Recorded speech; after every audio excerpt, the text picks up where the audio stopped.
the incredible championing the mission. I thank you. I'm incredibly grateful. This is an amazing home that you're opening up to many of us. And what I want to convey to all of you, and I'm fortunate to have one of the preeminent researchers in type diabetes in the world here with me tonight, and a good friend for over 11 years, Dr. Boris Kovachev. So we're gonna, Boris is going to talk about progress in the artificial pancreas. And then I'm gonna follow that by talking a little more broadly about how JDRF is thinking about driving towards a cure for type 1 diabetes. I have been at JDRF for 11 years. Unfortunately, my family's been doing diabetes for 38 years. My brother Steve was diagnosed when he was 3, and I was diagnosed when I was 13. And the key message that I hope you all leave tonight with is progress. We're making incredible progress. You all have made incredible commitments to people with diabetes and to JDRF. And I'm very grateful for that. And what I like to be able to do is come and say, you're making a difference, a huge difference. And Boris and I can attest. I mean, we've been doing this for a while, and it's an incredibly exciting time. So I'm gonna pass the baton to Dr. Kovachev first. He is literally one of the top researchers in the world. That's documented by research papers, by publications, by talks around the world. Boris and I have probably had beers in maybe 10 or 15 countries together. He's a leader in artificial pancreas. He's a leader in something that's very important to me, hypoglycemia research. My brother Steve, unfortunately, has suffered from what's called hypoglycemia unawareness and has had many seizures and severe hypoglycemia incidents over the years. And Boris has been one of the foremost experts in championing better treatments and predictability for hypoglycemia. He's a leader at the University of Virginia, heads up a huge group there, and you'll see heads up an international effort in new diabetes technologies. He's a mathematician, he's a diabetes technologist. He heads up a group that do the psychosocial and psychological aspects of diabetes, and he's also just a wonderful person. So I'll start with Dr. Kovachev, and I'll leave when you speak first.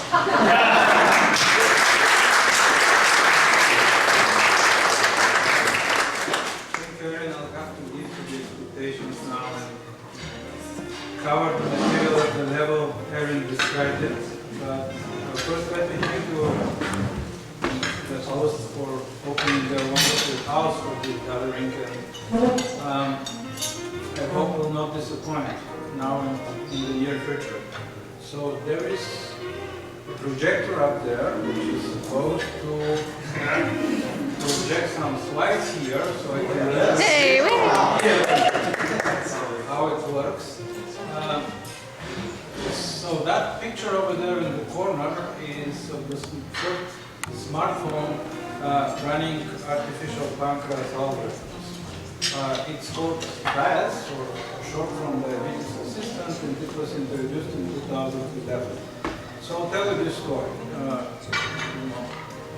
The story began almost 10 years ago, to the date, so on December 19, 2005, when JDRF gathered us in Washington, D.C., and basically we started brainstorming how that thing that we now call artificial pancreas is going to work.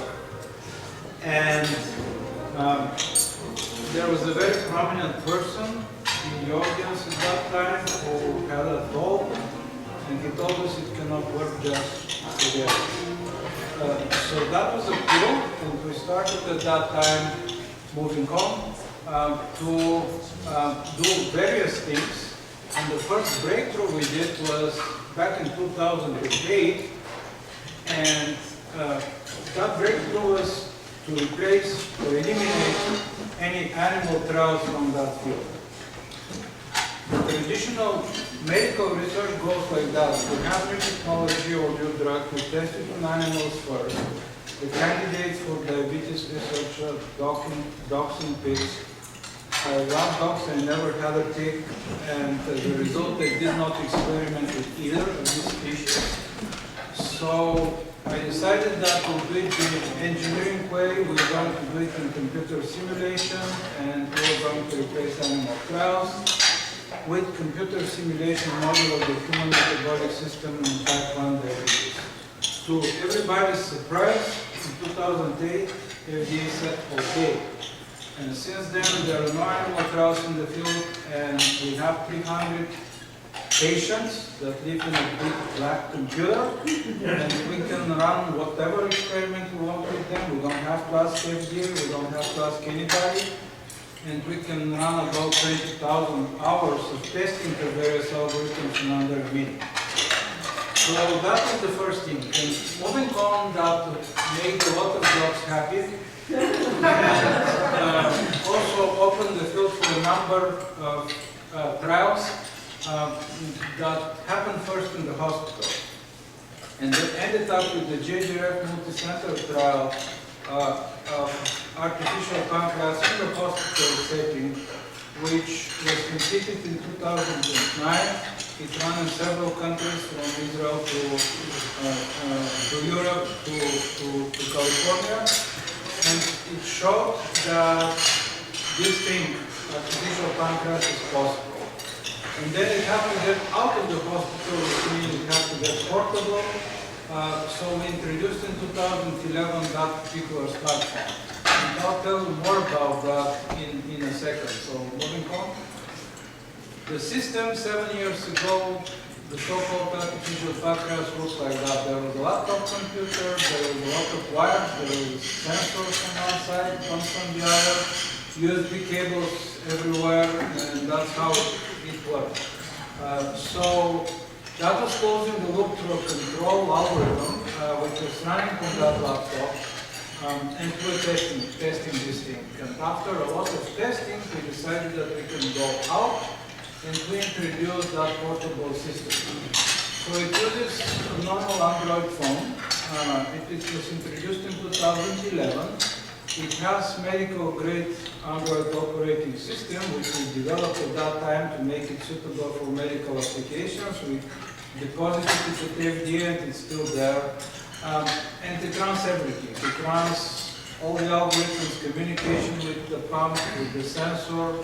It runs also communication to the cloud. That was the first remote monitoring that Dexcom sensors now have.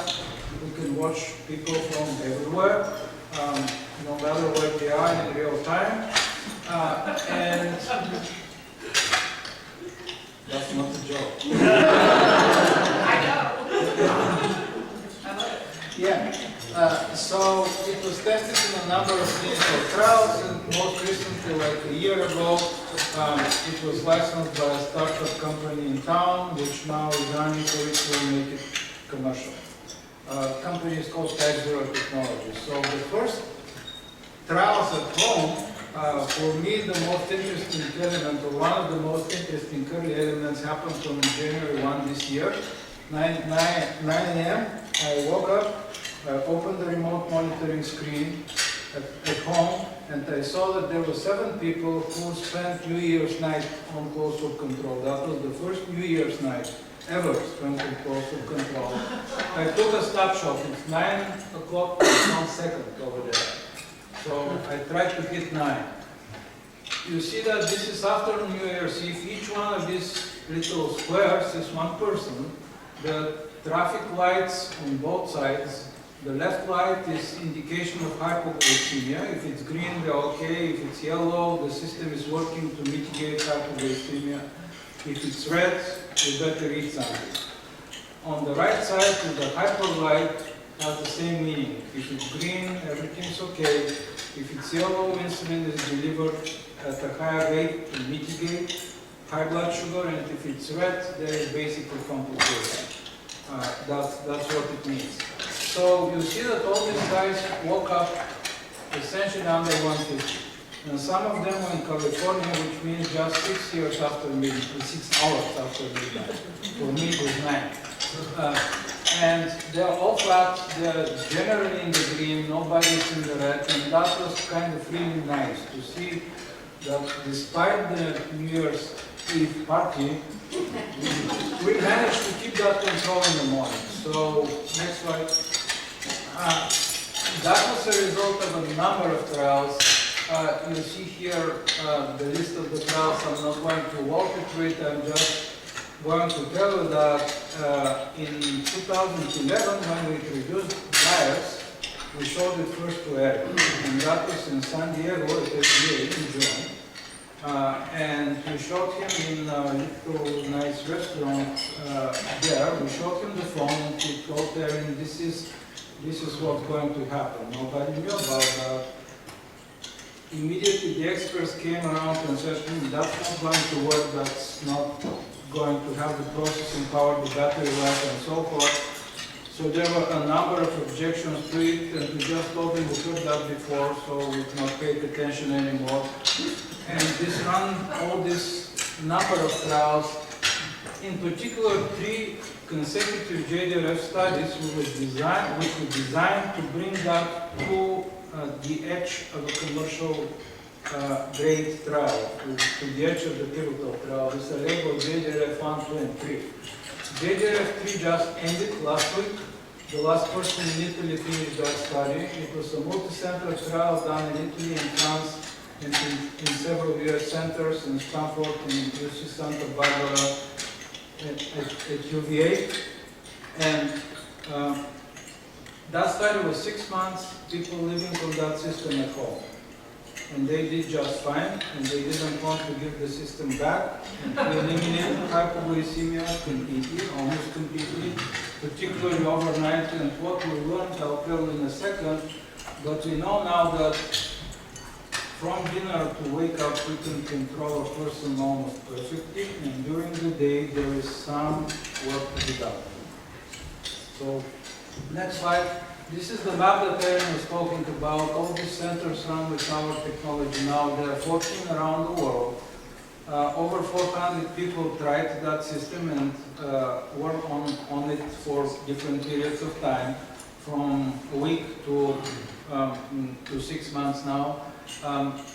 Israel, Italy, France, Amsterdam in Holland, then Mount Sinai Hospital in New York, then Virginia, Boston with Harvard, Mayo Clinic, Denver, Colorado, Santa Barbara, and Stanford. So this is sort of the map.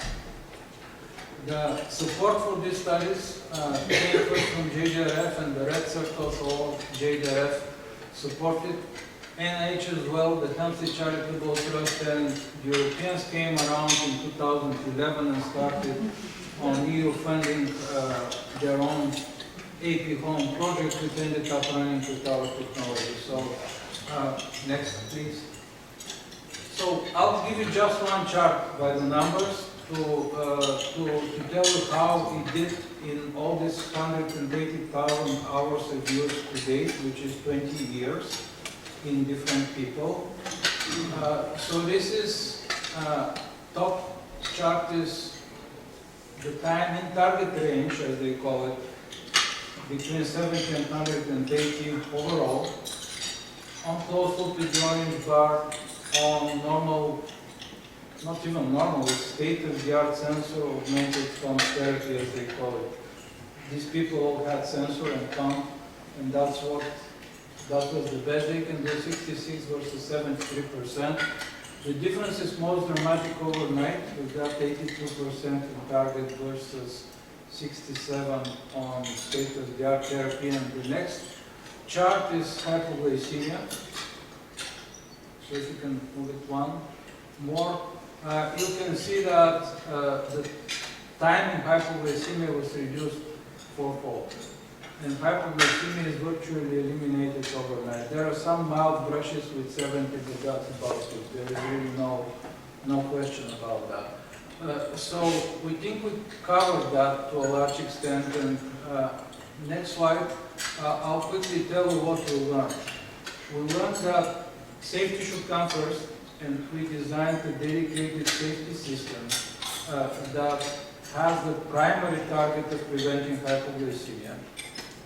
It does the job pretty well. It's patented, that's the patent over there listed. Then the next thing we learned is that different people want different things.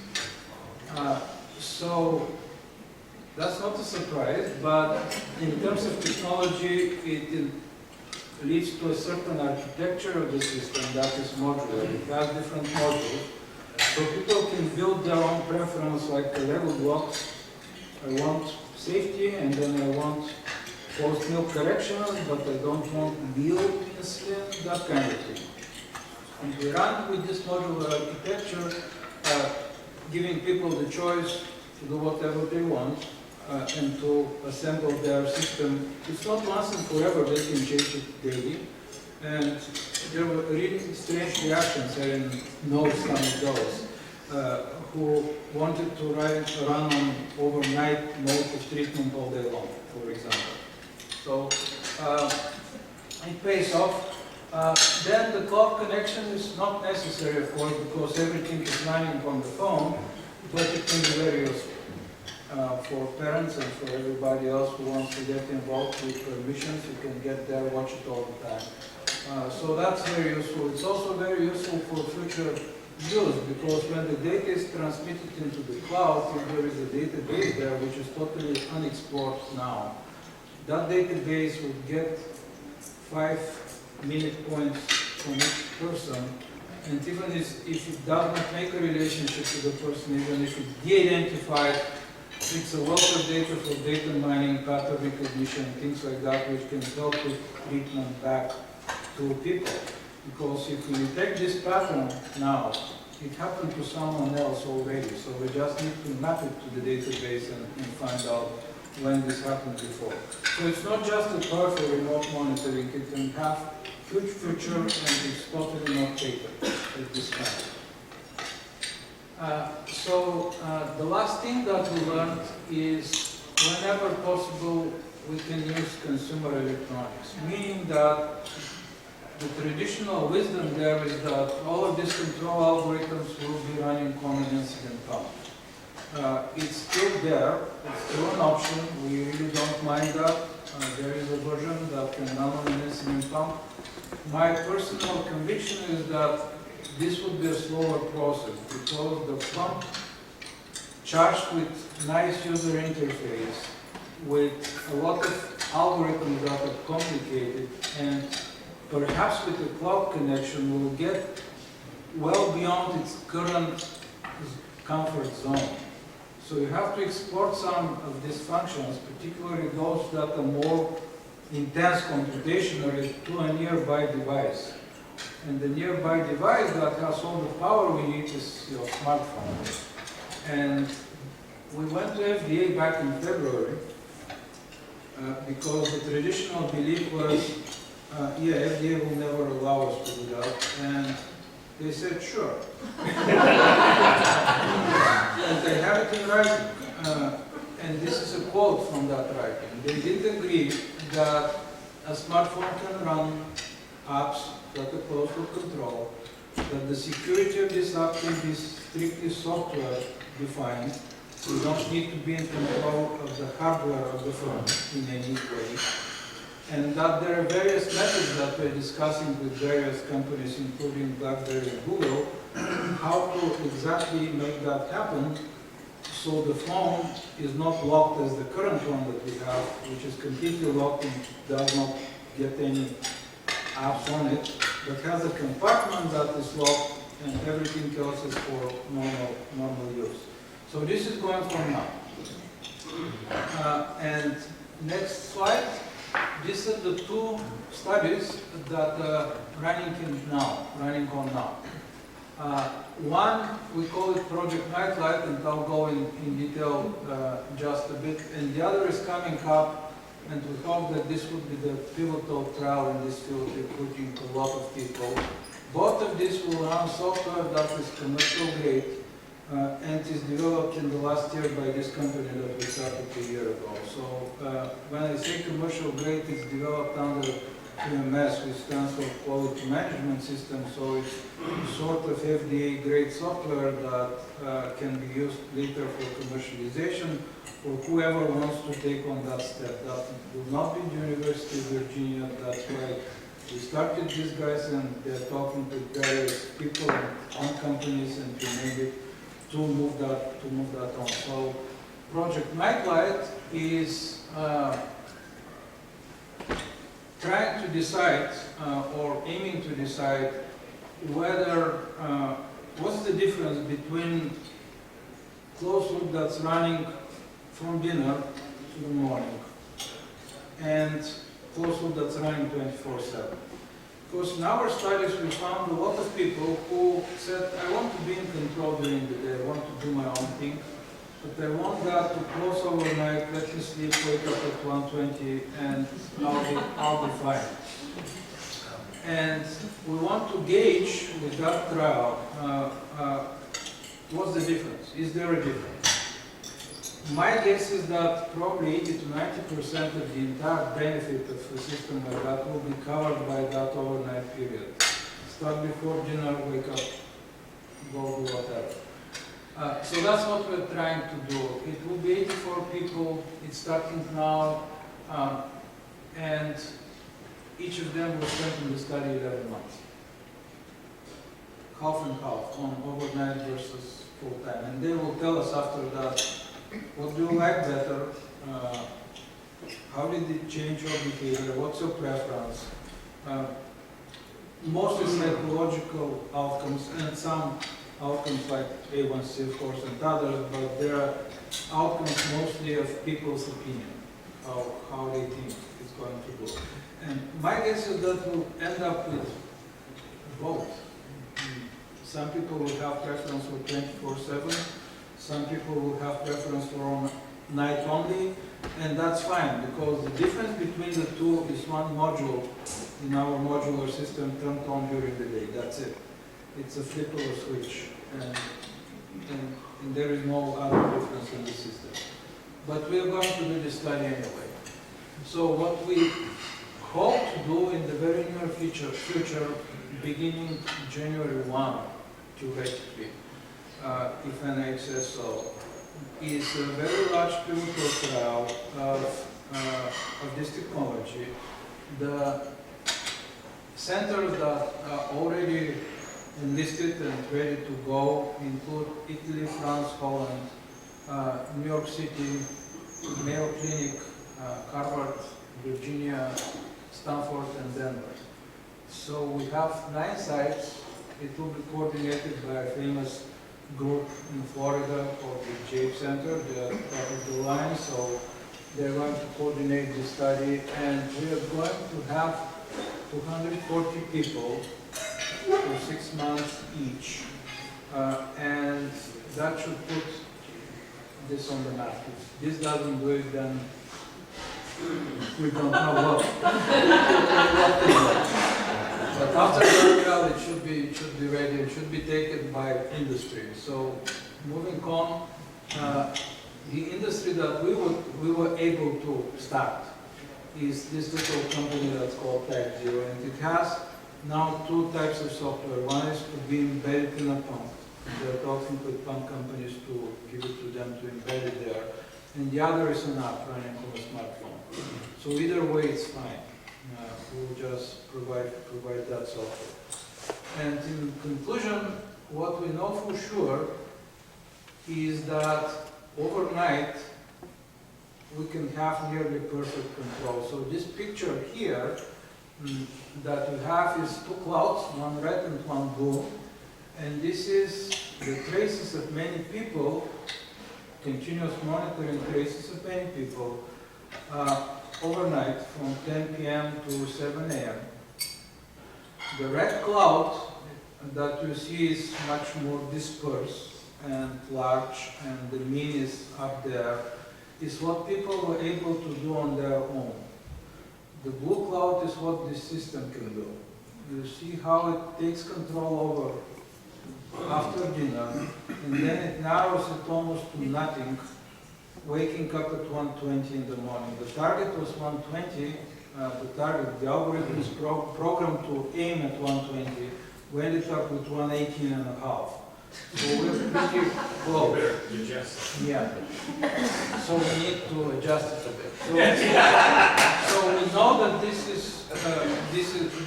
we can do now. And that's why Project Nightlight starts now, because we know that this we can do, we can deploy it for a year at home, and then this can go out. So the next click, please. Yeah. So we covered the overnight control. We exported that to industry to the best of our ability.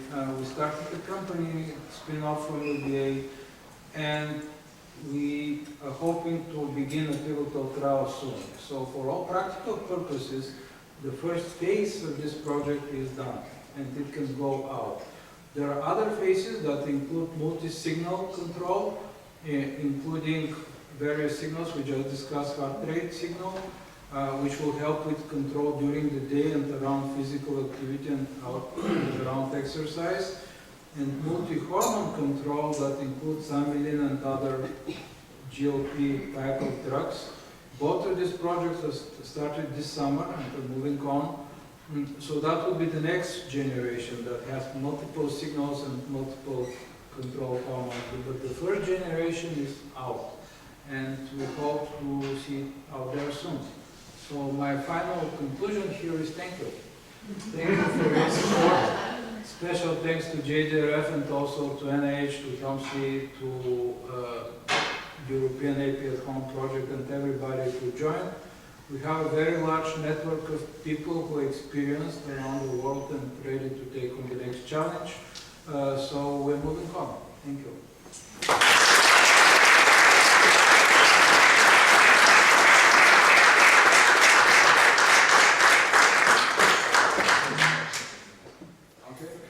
Any questions?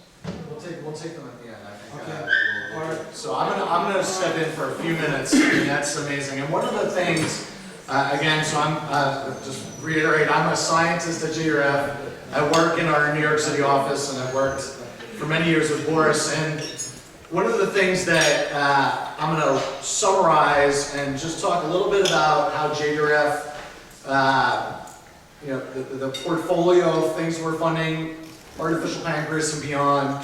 But to me, as I listen to Boris, and I've been doing this for a long time, the best part about my job, and what gives me such hope and optimism, is there are so many incredible people working on our behalf. I mean, if you think of Boris, he has a big team at UVA, and you see that incredible network of people that are working tirelessly. What he doesn't say is many of these experiments required these folks to sit in the lab or in the clinic all 24 hours a day to monitor at the beginning of these trials. I mean, incredible amounts of work. And you see the progress that's made.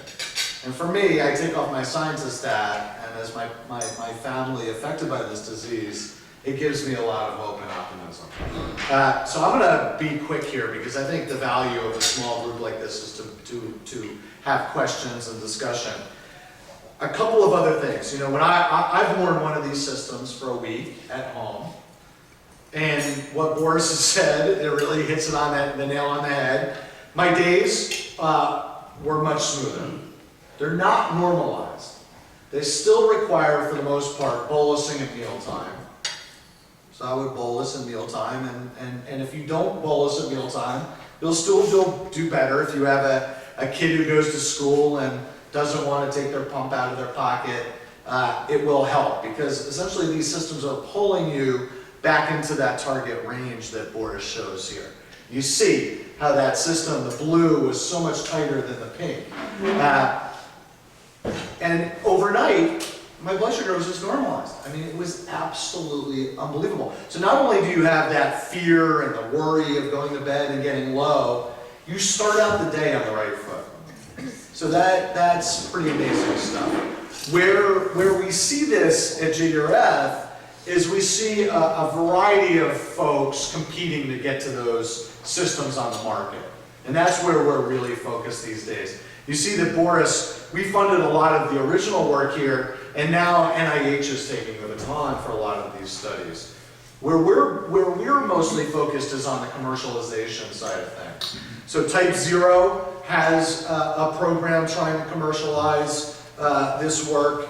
Probably the first system, I think, that will make the market is the Medtronic system. They are very close to completing their pivotal trial, which is an FDA approval trial. And what they've been giving Wall Street guidance is they're targeting early 2017 to bring their system to the market. I was with their chief medical officer in Australia last month, and she presented data that's very similar to Boris's data. Better during the day, amazing data overnight, almost completely normalized, reducing hypoglycemia to near zero. It's really great stuff. So you have Type 0, you have Animus, you have a new startup company called Bigfoot Biomedical who's driving towards a commercial system. Some of you may have heard of these folks. It's an interesting just anecdote that one of the co-founders of this, and again getting into how real is this? I mean, it should be pretty real. Boris has hundreds of patients living at home with this.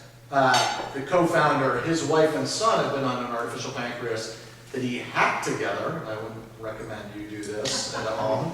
But for the last 3 years, they've been living at home with an AP. And their son, who's 11 or 12 now, no. My wife corrected me. I was with Brian this last week. His son's the same age as my son. He's 9 or 10 now. His A1C is 5.9 with this AP system. So this is real stuff. And it's amazing. And Boris and the team really have blazed the trail. I'm just going to say a couple words of what else, because one of the things that I always say is artificial pancreas to me is going to transform how we live with diabetes. But the other side of the equation is, I gave a talk and there were some kids in the room, and I said, hey guys, how many of your friends who don't have diabetes wear insulin pumps? And they all said, what are you talking about? And one of them said, my dad's worn an insulin pump before, and I said, okay, that's cheating, but does he still wear an insulin pump?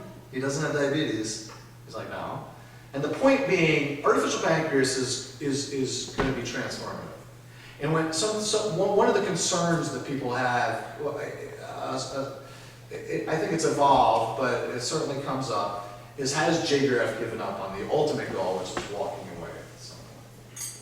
And the answer is no. This is a huge priority for us, is making sure artificial pancreas systems are delivered and help people so that we're healthy and ease some of the burden until there's a cure. And to me, being at JDRF for 11 years and having done diabetes for a long time, beyond that, I mentioned my brother's now 38 years, we're all shooting for the Holy Grail. JDRF is driving that as hard as we possibly can. The walk-away cure. Unfortunately, you'll get as frank as you get from any scientist at JDRF. It's not here tomorrow. We're making incredible strides. I was just in San Francisco last week. The work that's going on at UCSF, Jeff Bluestone, Matthias Hebrock, these incredible immunologists, it's moving very quickly.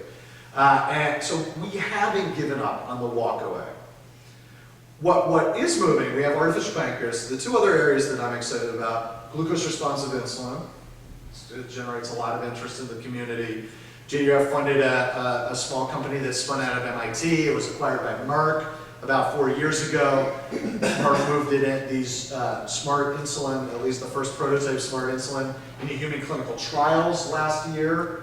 And the new news is last month we have seen that Merck is now moving it into type 1 people. The concept here is, could you create an insulin that only reacted when your body needed it? That is, it would be relatively or inactive or basal type of levels at normal blood sugar levels, but would free up automatically if glucose levels went up. The fact that Merck has moved this into human clinical trials is a huge step in this direction. This would be freeing us of the need for pumps. And what's exciting to me about this, and when I think about all of the support, we have so many incredible champions in this room. And you guys, this table here has been incredible supporters. And I see another number of other friends who have been incredible supporters of diabetes research. The money that we spent on that company, we funded, was about $1.5 million. Merck moving this into human clinical trials is probably on the commitment, I guesstimate about $50 million. Just today, we announced a partnership on glucose-responsive insulin with Eli Lilly. Because what's happened with Merck moving into this field is all of the other companies are panicking. Well, God, if Merck delivers a glucose-responsive insulin, we lose our entire franchise and our insulins. So it's driven a tremendous amount of effort into this field. And when I think of what could come after an artificial pancreas, glucose-responsive insulin, which is a kind of a molecular or biochemical artificial pancreas, is one.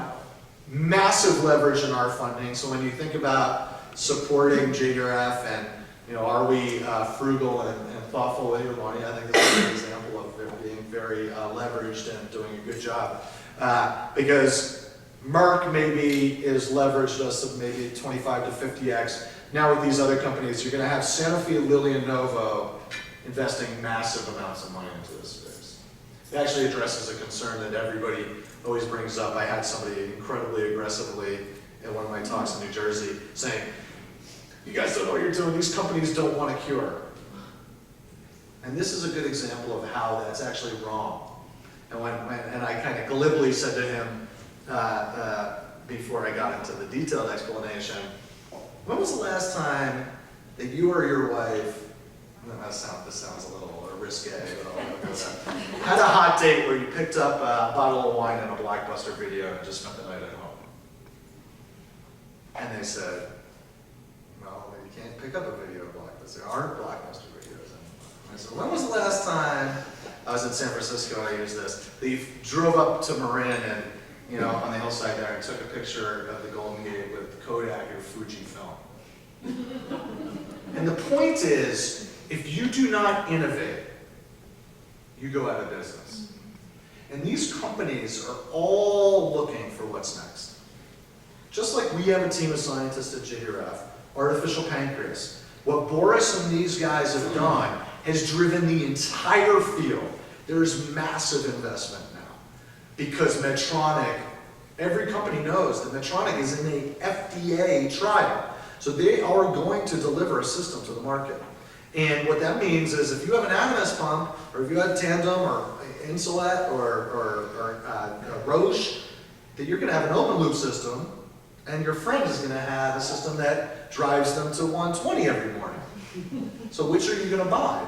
And it's pushing everybody. So what's coming beyond that, and what we're trying to drive, is that competition. So glucose-responsive insulin is a good example of that. All of the pharma companies are driving now in this space. The next thing beyond that is encapsulated cells. And you've probably read that ViaCyte, a company in San Diego, is doing what we call macro encapsulation, encapsulating beta cells in a kind of a Band-Aid device, and they're implanting them in humans now. Huge advance. Is it going to cure these people? I think my guess, and I think we kind of have a sense, is the first batch of people are not going to walk away from their type 1. But what it's saying is the product concept for ViaCyte is a once every 2-year implantation. And again, when you think of this field and how we're moving, JDRF, laser focused on walking away. That's our goal.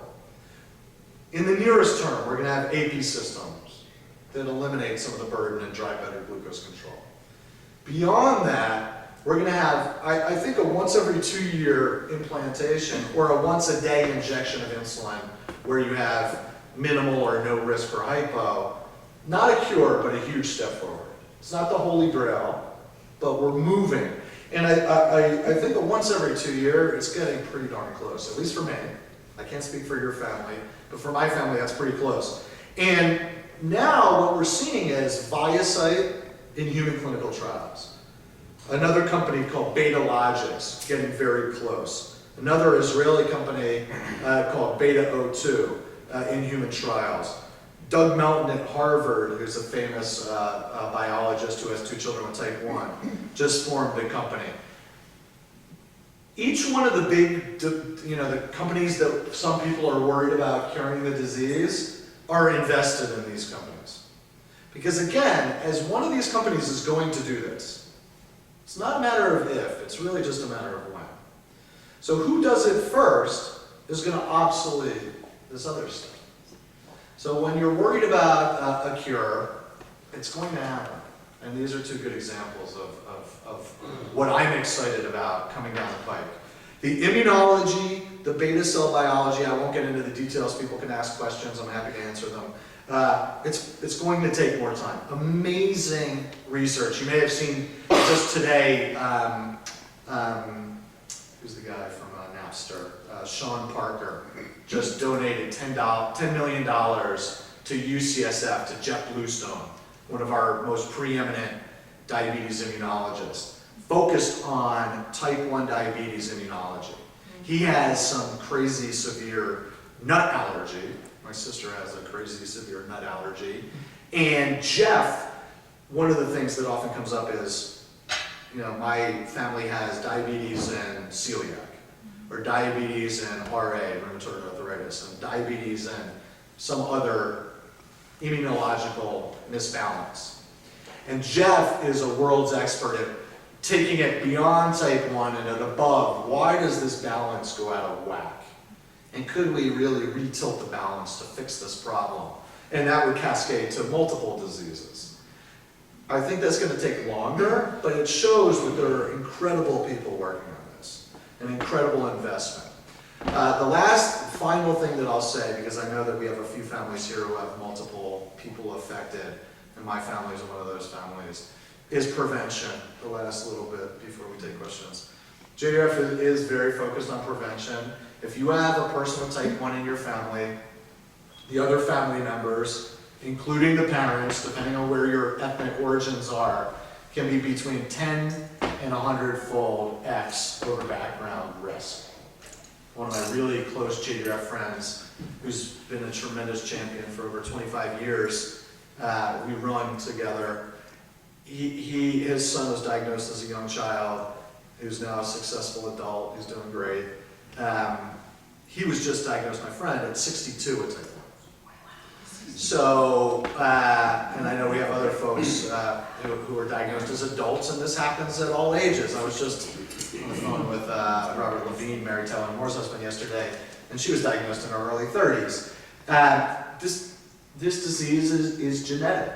There's a genetic component that requires a trigger that we don't understand, and this is part of our special diabetes funding and our leverage with the government to understand that trigger. But prevention is a big priority of ours. If you have, one of the big things that I talk to adults about, we have a lot of adults who say, you know what, I just don't want to talk about diabetes. I just want to live my life. My brother was just like this. I've heard about the cure, I don't believe it, just let me do my thing. And I'm like, fine. You don't care, you're fine. But if you have kids, or if you're planning to have kids, or if your siblings have kids, then this is your problem too. And this is a huge worry in my family. I have 30 kids, and we worry about this. My brother has 2, and we have other nephews and nieces. So prevention is a big priority. We're making great strides. Some of you may have met our CEO, Derek Rapp. He has a son with type 1. He has another son, and this is public, he says this in most of his talks, who has 4 autoantibodies. And what we know is if you have 4 autoantibodies, within 20 years, 99+% of people have type 1 diabetes. So we've got to stop that. And if we know that you have that risk, his son has normal blood sugar right now, could we prevent that progression? Could we create a vaccine that eliminates this? It's a huge area of focus, and we're really working closely with researchers like Jeff Bluestone, but also with companies. We just announced a big partnership with Janssen, which is J&J's pharmaceutical diabetes arm. We're talking to Sanofi and Merck, who have big vaccine programs. It's something that when we talk to adults, they care about prevention. If you have type 1 in your family, you should care about prevention, in my humble opinion. And I think we're making really important strides there. So I've gone too long. I want Boris to be able to come back up and talk about what you're thinking about. The last thing I'm going to say, I always take my scientist hat off and talk about just growing up with type 1 and my family. And one of the things, if you don't follow me on Twitter, Aaron J. Kowalski, because I tweet out about diabetes research, but I also tweet about, I have a hashtag that I often use that says diabetes no limits. And when my parents, when I was diagnosed, I was 13, they said to my brother and me, you'll do anything your friends do and more. You may have to work harder. Some of you have heard me say this before, but for those of you who haven't, you may have to work harder, you may have to pay attention more, it may be hard, but you're not going to let this hold you back. So now, fast forward, we're both adults, obviously. I've run 19 marathons with type 1. Just ran New York City 3 weeks ago. I play ice hockey, I play golf with my brother who has diabetes, who lives right around the corner with me, and another one of my brothers most every weekend. My wife not so happy about that, but I'm happy about it. My brother runs his own architecture firm. He struggled mightily with hypoglycemia problems in his lifetime. And when I think about the value of JDRF and the research we fund and the amazing work that Boris, Boris, he talks about his artificial pancreas work. I mentioned he worked a lot on hypoglycemia. The advent of CGM and how that's transformed his life, I always say that the ultimate metric for success for us is people doing better. And if you talk to my brother, who was disenfranchised for a while, and then we got him re-engaged because the advances that we helped catalyze, work from Boris on understanding hypoglycemia, work on CGM, where he's now has a CGM, and it's prevented a lot of his hypo. And he said, yeah, I would love for a cure. But the fact that I'm not ending up in a hospital with a severe hypo is huge for me. So it's helping me until we get there. And he's running a company. He's a very, we were talking about the architecture here and how beautiful it is, and he runs his own architecture firm. And I think it's an incredibly important message. Yesterday I tweeted out, there were 2 awesome stories in the news.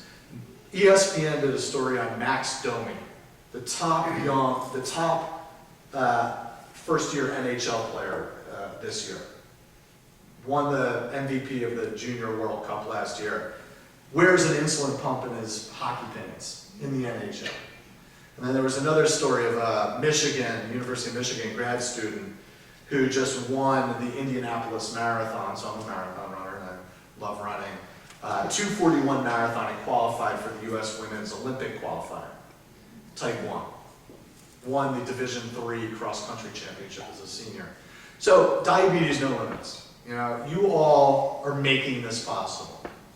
All of you, the contributions, whether it's financial, time, setting up an event like this, all that you've done, I mean, it's amazing stuff. It moves the needle forward. And I am incredibly appreciative of that. So thank you all for coming tonight, spending a weeknight listening to Boris and I talk about science, which we love to do, but and happy to answer any questions that you guys have.